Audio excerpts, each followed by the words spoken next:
في ظلال أعيني كشمعة جديدة، وفي ظلال أعيني كشمعة جديدة، ما زلت مثل وردة الربيع يا وحيدة. إريتريا يا جارة البحر ويا منارة الجنوب، إريتريا يا درة البحر ويا منارة الجنوب. بسم الله الرحمن الرحيم. الحمد لله رب العالمين، والصلاة والسلام الأتمان الأكملان على نبينا وعلى آله وصحابته الطيبين الطاهرين ومن اتبع هديهم وسار على منهجهم إلى يوم الدين. أما بعد، مشاهدي الأكارم، سلام الله عليكم ورحمته وبركاته. أهلا وسهلا ومرحبا بكم في حلقة جديدة من برنامجكم قضايا إريتريا. قضيتنا اليوم ليست إريترية فحسب، بل هي قضية عالمية تهم مليارين من البشر من أتباع النبي صلى الله عليه وسلم، بل هي قضية تهم العالم بأسره، باعتبارهم عبيدا لله عز وجل، وأنهم متبعون ملزمون أن يتبعوا هذا الكتاب الذي أنزل إليهم من ربهم. إنه فيما يتعلق بحرق والعياذا بالله حرق كتاب الله عز وجل في دولتي السويد وهولندا. ولا أدري ما أقول في هذه المقدمة، لا أدري ما أقول الحقيقة، ولكن سنناقش هذا الموضوع من جميع أبعاده بحسب قدر المستطاع مع شيخنا الدكتور حسن سلمان. وحتى نفتتح هذه الجلسة نحب أن نطلعكم على مقطعين من حرق كتاب الله عز وجل لمن لم يشاهد ذلك، وتذكيرا لأهمية هذا الموضوع حتى تكونوا معنا في الصورة لماذا نحن نتحدث عنه. فإلى المقطعين. Het gaat hier gewoon om een vrijheid van meningsuiting. En ik vind gewoon dat dat moet kunnen in Nederland. En eindelijk heeft de burgemeester dus nu ook gezien dat het kan en dat het mogelijk is. Dat je gewoon een Koran, wat een fascistisch boek is, dat je zegt ik scheur dat gewoon aan flarden. Want de Koran heeft hier in Nederland gewoon helemaal niks te zoeken. Wanneer ik een Koran en een flarden wil scheuren, moet dat gewoon kunnen. Fascistisch boek, ik weet niet wat je ervan vindt, maar zo moet dat kunnen. En eindelijk een burgemeester die het wel durft. Die wel gewoon zegt van dit mag, dit moet kunnen. Hoogste tijd. Het is net zo erg als de Mein Kampf.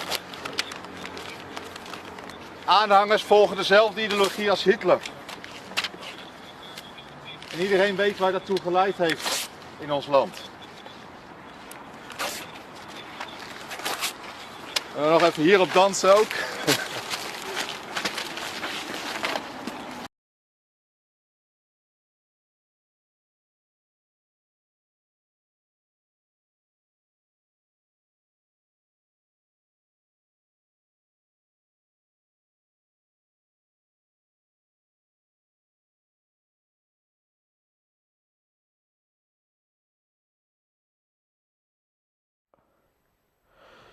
شاهدتم مشاهدي الأكارم المقطعين حقيقة يعني المؤلمين، يعني مع الأسف الشديد. هم الأول يقطع ويمزق كتاب الله عز وجل، نسأل الله أن يمزق جسده وأن يرينا قد تمزق هذا الجسد كما هو أرانا وهو يمزق كتاب الله عز وجل. والثاني وهو يحرق كتاب الله سبحانه وتعالى أمام مرأى ومسمع من الحكومة السويدية، بل برعايتها وحمايتها بحجة حرية التعبير، وأيضا من أجل إغاظة الحكومة التركية حفظها الله ورعاها وجعلها مجد يعني ذات عز ومجد وسؤدد. وهكذا مشاهدي الأكارم حصل هذا الموقف في هذا الزمن دون نكير يردع الكافرين. أقول دون نكير يردع الكافرين، لأن النكير الذي لا يردع لا يسمن ولا يغني من جوع، وليست هذه هي المرة الأولى التي يفعلون مثل هذا، وأعتقد أنهم سيفعلون وسيفعلون. لذلك ربنا عز وجل يقول: لتبلون في أموالكم وأنفسكم ولتسمعن من الذين أوتوا الكتاب من قبلكم ومن الذين أشركوا أذى كثيرا وإن تصبروا وتتقوا لا يضركم كيدهم شيئا. سنناقش هذا الموضوع مع فضيلة شيخنا أستاذنا وحبيبنا الدكتور حسن سلمان من أبعاد كثيرة. أولا باسمكم جميعا نرحب بفضيلة الشيخ. أهلا وسهلا، مرحبا بك شيخ حسن. رأيت ورأينا جميعا ووسائل الإعلام ما زالت تتحدث عن هذا الموضوع، برأيك ما مفهوم حرية التعبير؟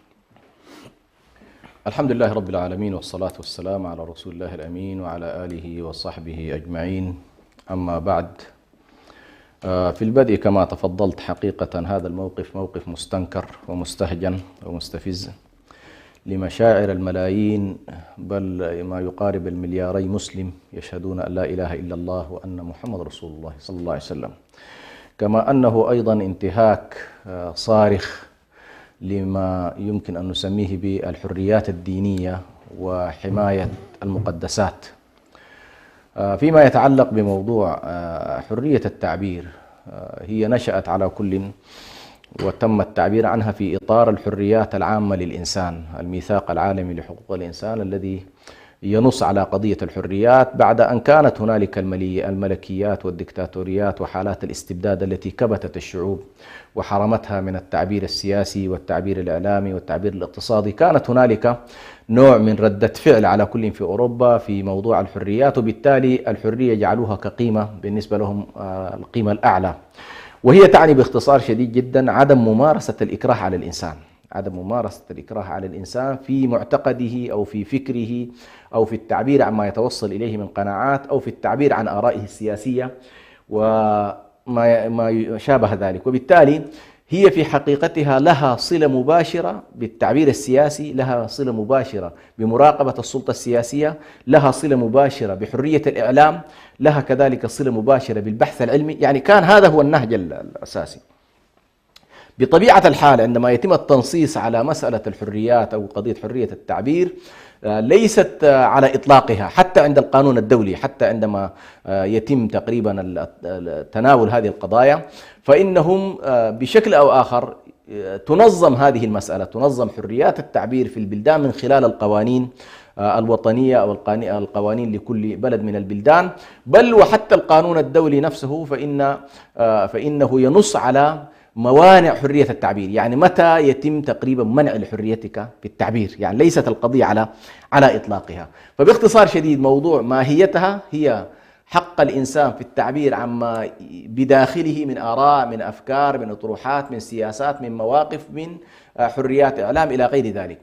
من حيث الممنوعات أو متى تتوقف هذه المسألة، فقد نصت كذلك نفس القوانين الدولية على عندما تنتقل الفكرة وينتقل الحرية التعبير من التعبير المجرد إلى زرع الكراهية في الناس، فإن ذلك ممنوع. يعني مجرد ما تتحول إلى زرع الكراهية هذه ممنوعة. مجرد ما يتحول حرية التعبير إلى إثارة الحروب بين الشعوب ممنوعة. مجرد ما تتحول حرية التعبير إلى زعزعة الأمن والاستقرار داخل البلد ممنوعة. مجرد ما تتحول إلى حالة من العنصرية المجتمعية فإن ذلك يكون ممنوعا. مجرد ما يتحول حرية التعبير إلى التجاوز في المقدسات لدى الآخرين فإنها ممنوعة. إذن أنت وهم يتكلمون عن حرية التعبير للأسف الشديد حالتهم مع وضع المسلمين تحديدا هو أقرب إلى مقولة أو قول الله تبارك وتعالى ويل للمصلين، يعني يقف الإنسان في منتصف الطريق. يعني أنت من حقك أن تعبر عن آرائك، ولكن ضمن إطار وضمن قانون وضمن نسق معين لا يتجاوز إلى مرحلة إيذاء الآخر والانتهاك للآخر. فمثلا لو أن شخصا حرض على قتل شخص، هذا لا يندرج في حرية التعبير. هذا نوع من الفلتان ونوع من الشخص يسيء للآخرين في مشاعرهم المقدسة، يسيء إلى آلهتهم ويسيء إلى عقيدتهم ويسيء إلى كتابهم. ليس هذا بطبيعة الحال من ضمن ما يندرج في حرية التعبير. ولذلك الآن عموما في أوروبا للأسف الشديد تعاني أوروبا من إشكالية كبيرة جدا فيما يتعلق بقضية المعايير، معايير موضوع حرية التعبير أين تقف؟ هل والله هي بلا حدود؟ عمليا عندهم لها حدود ويعرفون حدودها ولا يقف، يعني في نقاط معينة يقفون عندها، لكن للأسف الشديد عندما توجه البوصلة نحو الإسلام ونحو المسلمين وعقائدهم ودينهم ورسولهم فإنه هنا يتم التجاوز للأسف الشديد، وتستند السلطات تحت حجة حرية التعبير جميل. في هذا الجانب. جميل هذا الطرح شيخ حسن. هناك سؤال مهم: ما الذي جرأ الكفار على حرق كتاب الله عز وجل والإساءة للرسول الكريم صلى الله عليه وسلم؟ برأيك ما الذي جرأ؟ القاعدة عموما يقولون من أمن العقوبة أساء الأدب. من أمن العقوبة أساء الأدب. الأمر الثاني في قاعدة في العلاقات الدولية أيضا التوازن الرعب والخوف. لما يكون هنالك قوة تعبر عن الكتلة المسلمة في سلطانها، في هويتها، في دينها، في مقدساتها، بمعنى اللحظة التي يساء إلى واحدة من مقدسات هذه الأمة يدرك الطرف الآخر بأن ردة الفعل لن تكون ردة ردة سهلة، حينها يسمى توازن الخوف ولولا دفع الله الناس بعضهم ببعض. لكن للأسف الشديد لما يشعر الطرف الآخر، يشعر الكفار الآن بأن والله دولنا تلاحق الدعاة وتلاحق الذين يعملون لكتاب الله وتصفهم بالإرهاب، وتلاحق بالعسف وتلاحق المجاهدين وفي نفس الوقت ردة فعلها غير قوية.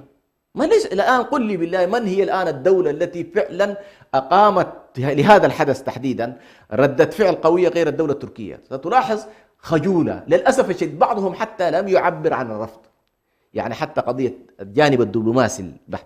لو أن اليوم السويد كانت تشعر بأن والله 52 دولة مسلمة سيعملوا على ردة فعل قوية أقلها الاحتجاج الدبلوماسي فقط، لو قرروا طرد السفير السويدي من 52 دولة اليوم الثاني لاحظت بأن هذا العبث يتوقف. نعم. وجربنا ذلك من خلال مثلا ردة الفعل الشعبية في بعض البلدان. بدأت الآن الدول الأوروبية اقتصاديا تخشى، خصوصا جزاهم الله خير إخواننا في أمناء نصرة النبي صلى الله عليه وسلم. هؤلاء يعني بدأوا الآن يرسلون رسائل قوية. ما خسرته فرنسا من اليوم الذي حاولت أن تسيء فيه للنبي صلى الله عليه وسلم خسائر لا تطاق. صحيح. والله سبحانه وتعالى يعاقبها الآن باستبدال في غرب أفريقيا، تطرد كل يوم من دولة من الدول. وهذا من الأشياء اللي سبحان الله يعني يذل بها الله سبحانه هؤلاء الكافرين. فالشاهد بأننا إذا كنا أمة قوية، أمة متمسكة بدينها، أمة ردة فعلها قوية. وأنا هنا عندما أتحدث عن ردة فعل الرسمية ليست ردود الفعل الشعبية، لأن هؤلاء للأسف الشديد عندما بضائعهم تذهب إلى بلداننا وعندما أفرادهم يدخلون إلى بلداننا وهم في أمن وأمان وسلام ولا يجدون أي عقوبات رادعة لهم، فإن ذلك بطبيعة الحال يجرئهم على مزيد من يا شيخ حسن، ذكرت أن ردة فعل المسلمين شعوبا وحكومات كانت ضعيفة. ما سبب ذلك؟ برأيك ما سبب ذلك؟ يعني هذا الكتاب كتاب الله عز وجل هو أعظم كتاب وأفضل كتاب أنزل على نبينا محمد وأنزل على البشرية، وهو كلام الله، هو صفته، ومنه بدأ وإليه يعود، وهو الهادي.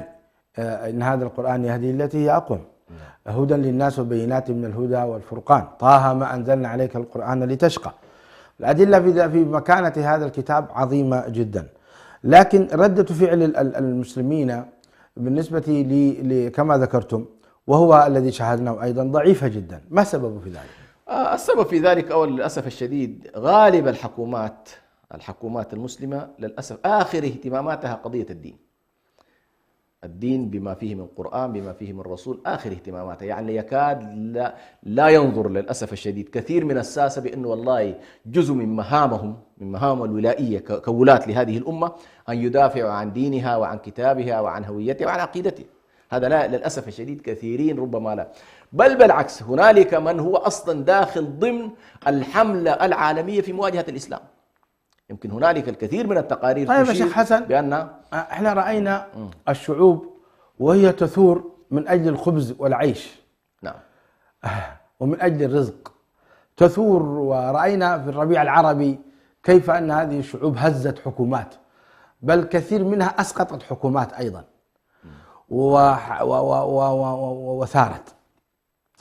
ألا يستحق كتاب الله عز وجل أن يثار من أجله؟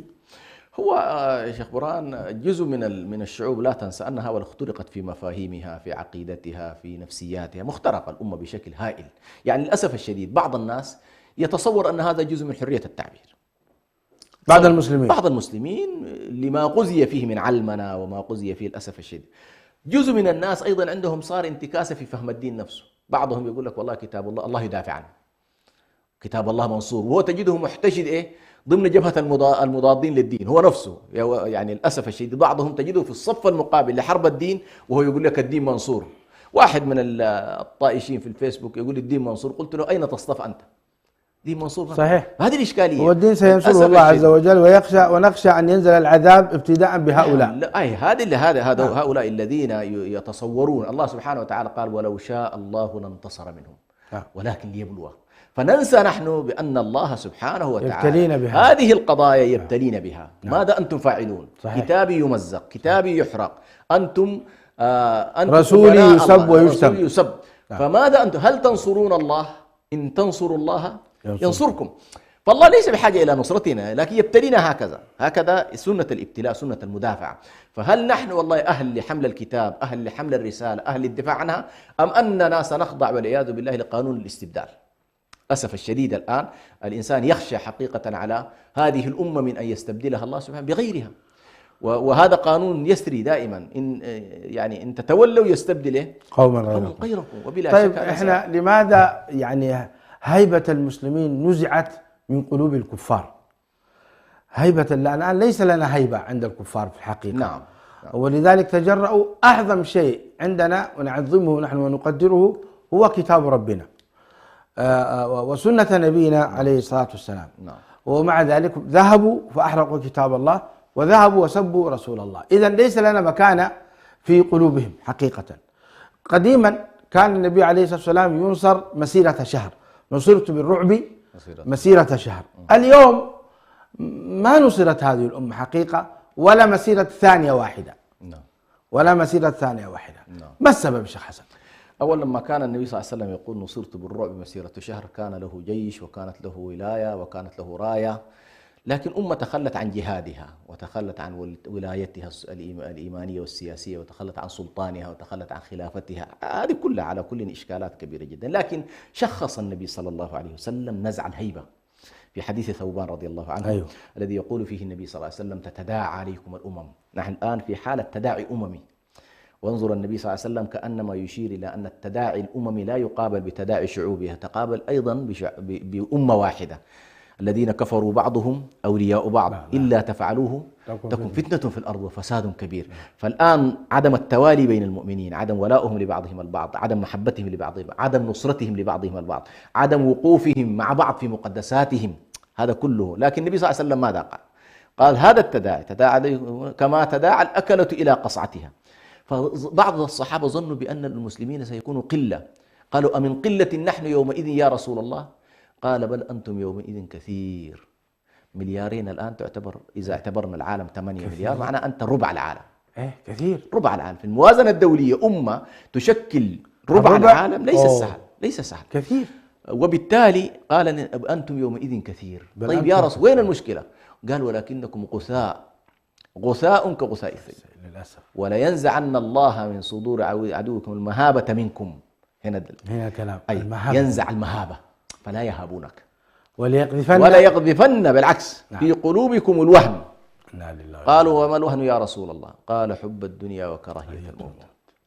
هم الآن لو يعرفون بأن هذا الكتاب، لو يعرفون بأن هذه الأمة أمة مجاهدة، أمة تعشق الموت في سبيل الله، أمة تعشق الاستشهاد الذي يجعلها تدافع عن كتاب ربها أو سنة نبيها صلى الله عليه وسلم، أو أمة على الأقل كما تفضلت فيها من هم من هذا الصنف محميون وخلفيتهم الأمة. للأسف الشديد نحن في لحظة تاريخية نحاكم فيها أبطالنا ونلاحق فيها رجالات الحمية الدينية فينا، ونعتبرهم إرهابيين، ونصنفهم كما يصنفهم الأعداء. هذه الإشكالية الكبيرة. ولذلك هذه الأمة للأسف الشديد رعب الآخرين منها، هيبتها في قلوب الآخرين هي أنها أمة مجاهدة في سبيل الله. أمة كما كان يقول خالد: والله لقد جئتك بأناس يعشقون الموت في سبيل الله كما تعشقون الحياة، أو كما تحبون الماء البارد. فهذه كانت الصفة الغالبة في أصحاب النبي صلى الله عليه وسلم، وبالتالي كان النبي يقول: نصرت بالرعب سيرة شهر. لماذا هذه الهيبة؟ سبحان الله شيخ برهان، من هاب الله هابه الخلق. من هاب الله، من عظم الله في نفسه، عظم الله في قلبه، عظم الله في التزامه، عظم الله في بلده، فإن الآخر يهابه يخاف منه. فهذه مسألة طبعا سبحان الله مغروسة في قلوب لذلك شيخ حسن اليوم الأمة لديها حفاظ كثر. نعم، كثيرون جدا. صحيح. ملايين من البشر يقرؤون القرآن. صحيح. لكن مع الأسف لا يحركهم.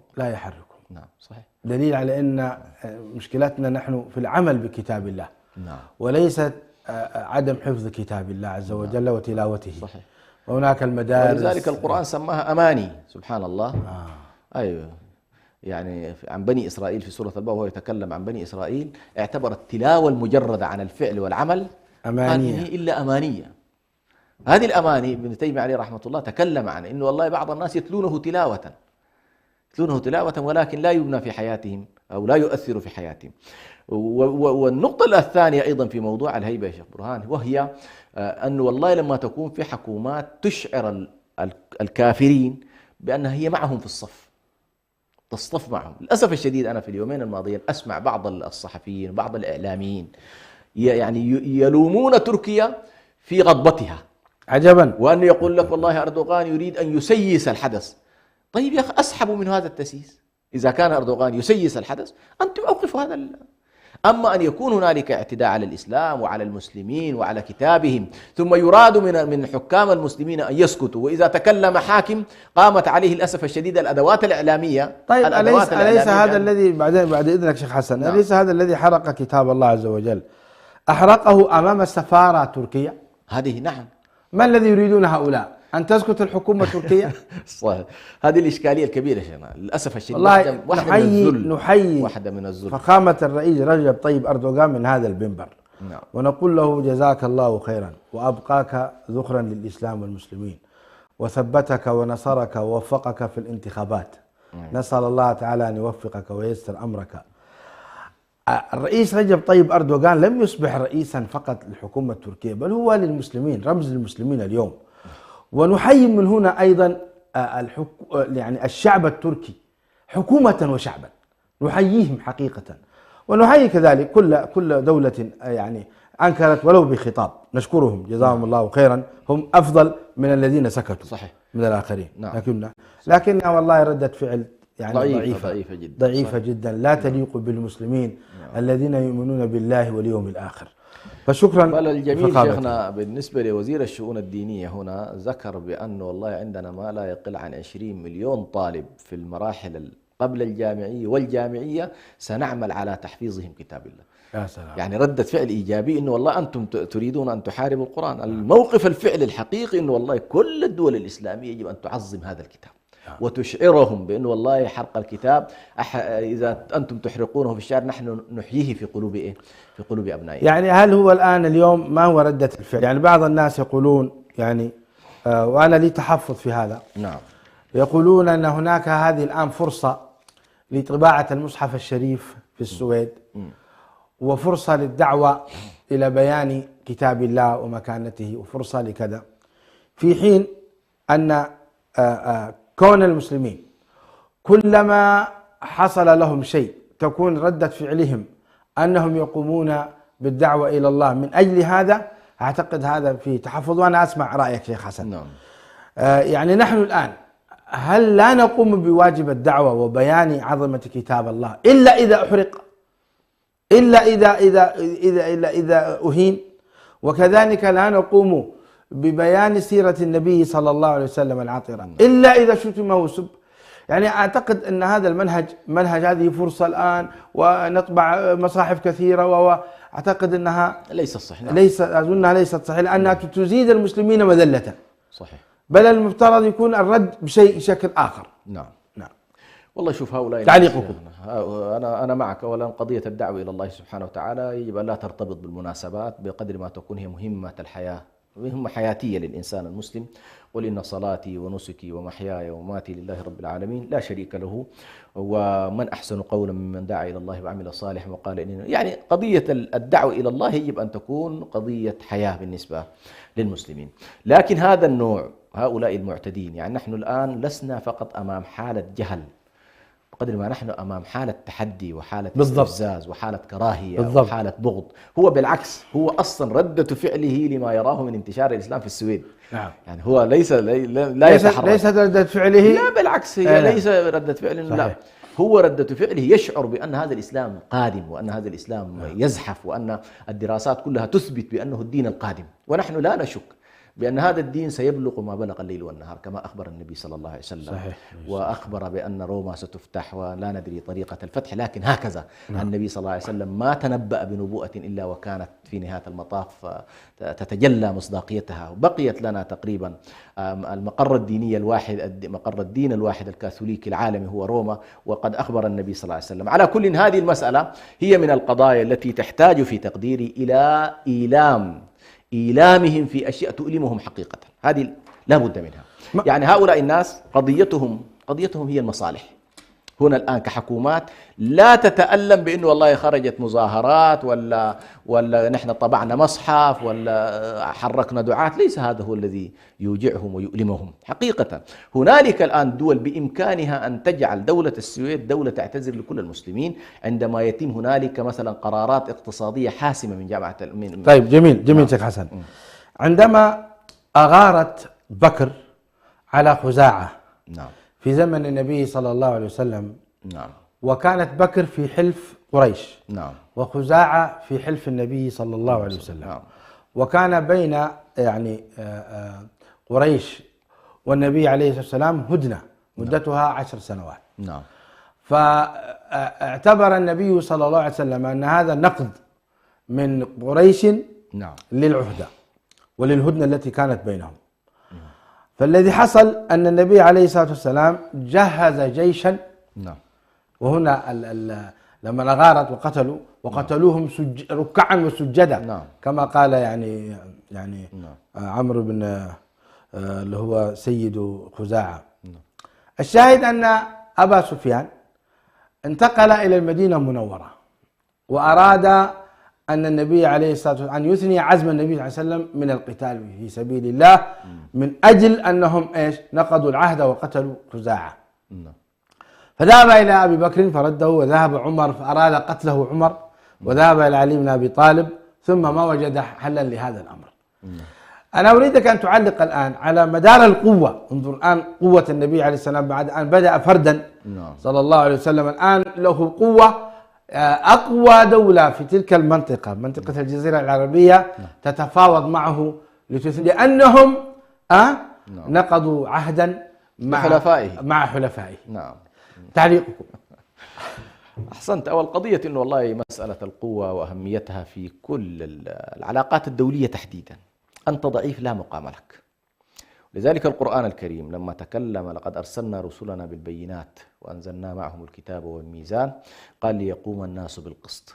لو وقفت الآية إلى هنا لكنا دعاة سلميين وما فيش كلام. لكن مباشرة هذا الحق، هذا الجزء الأول لبيان الحقيقة، بيان الحقائق الشرعية والحقائق الكونية، وأن القوة تستخدم لخدمة الحق. لكن قال مباشرة، قال وأنزلنا الحديد رمز القوة. يا سلام. رمز القوة. قال وأنزلنا الحديد فيه. ما الدلالة في أنه يربط الحديد هنا في قضية إيه؟ الشيخ الإسلام ربط المسألة، قال إن هذا الدين لا يقوم إلا بالكتاب الهادي والحديد الناصر. يا سلام. هذه مقولته، قال كتاب هادي وحديد إيه؟ حديد ناصر. فإذا وقفنا عند المحطة الأولى نكون مثل قوله ويل للمصلين. لكن وأنزلنا الحديد فيه بأس شديد ومنافع للناس وليعلم الله. فأنت هنا سبحان الله إذا كان الحق لا تدعمه قوة ولا تقف من ورائه قوة، فإن ذلك بطبيعة الحال يعني لن ينتج إلا مجموعة من المهزومين، مجموعة من المقعدين، مجموعة من الذين لا تحركهم أو لا تستفزهم هذه. إذن الرسالة من هذا المنبر أنه لا بد من استخدام قوة مادية لا بد حقيقية، أيوة أن تكون هناك قوة للمسلمين. نعم، وأعد لهم واستخدام يا شيخ برهان. نحن الآن المسلمين فقط لو أنهم لم يستخدموا إلا كرت البترول فقط لجلسوا السويد على حدوده، بس البترول. الله تصور لو أنك حب الدنيا وكراهية هذا الإشكال يعني ليست للأسف الشديد يعني كل البلدان حين أن الموت لم يتوقف. نعم، الموت لم يتوقف. لم يتوقف. أحسنت. نعم. يأكلهم في قصورهم وفي بيوتهم. نعم. أو يأكلهم في الميادين القتالية إن قاتلوا في سبيل الله. صحيح. فنحن ليت حكامنا يشعرون بهذا الشعور، يشعرون بأن والله واحدة من الأشياء التي يرفعهم الله بها هو هذا الدين. نحن قوم أعزنا الله بالإسلام، فإذا ابتغينا العزة في غيره أذلنا الله. ما الذي يجعل الناس الآن كما تفضلت قبل قليل ذكرت أردوغان، ما الذي يجعل الناس يحبون أردوغان؟ نعم. والله كما قال واحد من الإخوة ليت حتى نفاقا، مش حقيقة، حتى نفاقا، لو أنك أنت والله تقف مع قضايا المسلمين وتحتج على الكافرين في أخطائهم، هذا الذي الآن المسلمين يشعرون بأن والله هذا الرجل يعبر عما بداخله. إذا انتهكت مقدساتهم تكلم، وإذا انتهكت بلدانهم تكلم، وإذا حصل لهم هذا الشعور الذي يجعل الناس، وهذا الذي سبحان الله يرفع الله به الشخص في هذه الدنيا يرفع. ليت سبحان الله هنالك الآن دول، خاصة في الدول العربية الوازنة، ليت هنالك دول تقوم بمثل هذا الدور العظيم حتى نستطيع فعلا، لأن قوة الترك دائما كانت مع قوة العرب. هاتين القوتين العظيمتين في الأمة سبحان الله عبر التاريخ كانت هي التي تؤدب الذين يتطاولون على أمة الإسلام وعلى مقدساتها. والله يا شيخنا الكريم بقي آخر كلمة تقولها في مكانة كتاب الله عز وجل وواجب المسلمين تجاه نصرهم لكتاب الله. طيب أنا حقيقة في موضوع دائما تمر علينا هذه الحوادث ونتكلم حولها، لكن للأسف ليست هنالك مقترحات حقيقية رادعة في مثل هذه القضايا. مثلا الآن عندنا 52 دولة في الأمم المتحدة تعتبر نفسها دول مسلمة. نعم. تصور لو أن هؤلاء يتقدموا بقانون يجرم الانتهاكات المتعلقة بالإله والمتعلقة بالرسل والمتعلقة بالكتب كمشروع قوانين، حتى يكون ذلك من القوانين الدولية التي تردع الناس. هذه واحدة.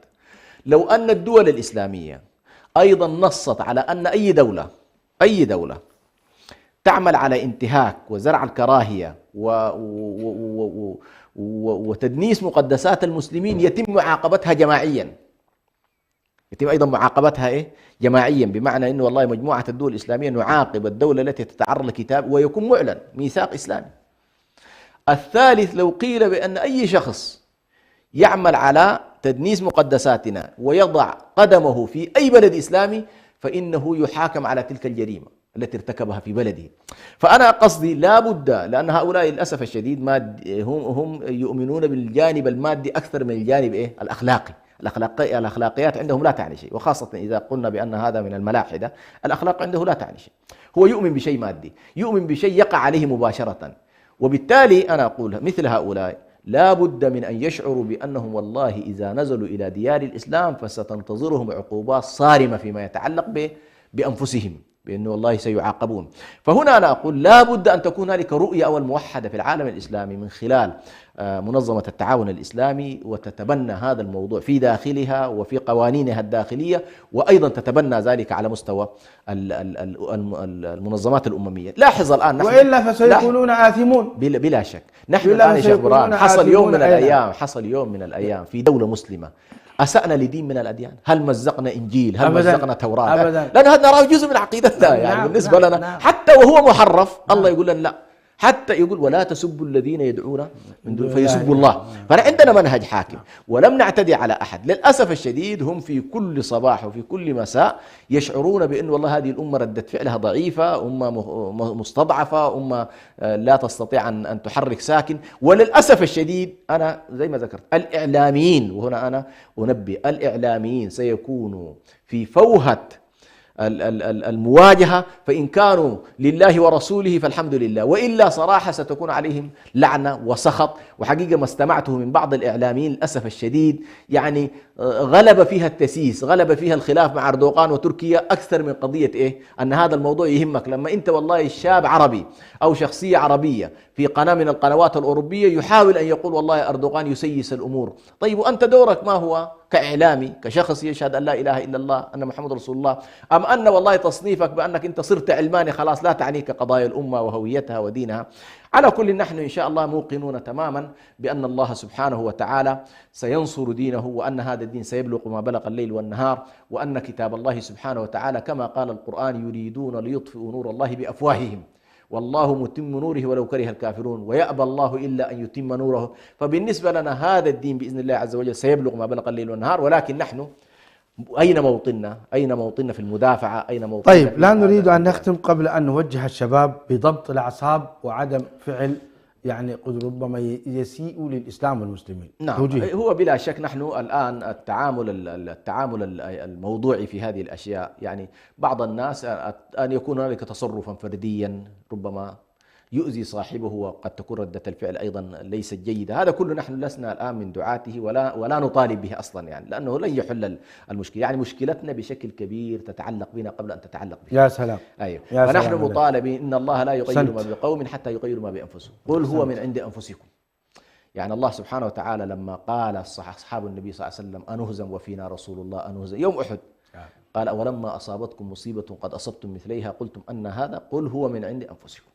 فنحن محتاجين إلى تعزيز قوتنا وبناء قدراتنا وتعظيم الدين هنا في بلداننا. ولما يشعر أولئك بأن والله هذا الدين معظم عند المسلمين وهذا الكتاب معظم عند المسلمين، وأن تقف وراءه كذلك أدوات حقيقية من سلطات من حكومات من برلمانات هذا أنا أتوقع إن شاء الله سيكون له بإذن الله عز وجل الجانب الإيجابي في المستقبل. مشاهدي الأكارم، كنا في حديث ماتع حول موضوع حرية التعبير وحرق كتاب الله عز وجل وسب النبي عليه الصلاة والسلام عياذا بالله مع دكتور حسن سلمان، ونختم بقوله تبارك وتعالى وأعدوا لهم ما استطعتم من قوة ومن رباط الخيل ترهبون به عدو الله وعدوكم. إلى حلقة جديدة مشاهدي الأكارم في الأسبوع القادم إن شاء الله ألقاكم وأنتم على خير. هذا أخوكم برهان سعيد يحييكم، والسلام عليكم ورحمة الله وبركاته. إريتريا يا جارة البحر ويا منارة الجنوب إريتريا يا درة البحر ويا منارة الجنوب من أجل